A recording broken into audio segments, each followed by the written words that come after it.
৫ই আগস্ট গণভবনে ঢুকে আমি প্রথমে পুকুর পাড়টায় যেয়ে বসি। কেউ পুকুর পাড়ে বসে কাঁদছে, কেউ গোসল করছে, কেউ মাছ ধরছে।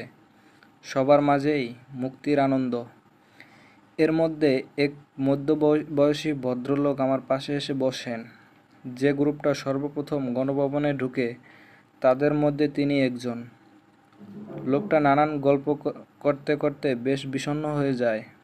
এক পর্যায়ে বলেন, জানেন ভাই, এই মহিলা দুপুরে খাওয়ার প্রস্তুতি নিচ্ছিল। তার ডাইনিংয়ে ১০-১২ পদের আইটেমের বুফে প্রস্তুত ছিল। একদম গরম টাটকা খাবার। তার ফ্রিজগুলো খুলে দেখছিলাম, এত বড় বড় পাঙ্গাস মাছ আমি জীবনেও দেখিনি। এক একটা ১৫-২০ কেজি ওজনের নদীর পাঙ্গাস। অন্তত ১০-১২টা আস্ত ইলিশ মাছ দেখেছি, এক একটা ১.৫ কেজির কম না।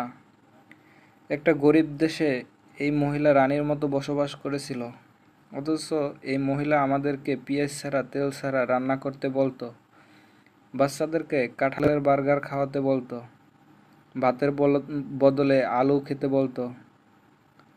আমার বাচ্চা অনেক দিন ইলিশ মাছ খায় না, সাধ্য হয় না কেনার। বলতে বলতে লোকটা কেঁদে ফেলল। আমি কিছু ধরি নাই, খুব ঘৃণা লেগেছে এই খাবারগুলো দেখে। তারপর চোখ মুছতে মুছতে বলল, শেখ হাসিনা এদেশের মানুষকে প্রচণ্ড ঘৃণা করতেন, আর আমাদের কষ্ট দেখে আনন্দ পেতেন। কথা সত্য, উনি আমাদেরকে ঘৃণা করতেন, অসম্ভব রকমের ঘৃণা করতেন। এই লেখাগুলো ফেসবুক থেকে নেওয়া।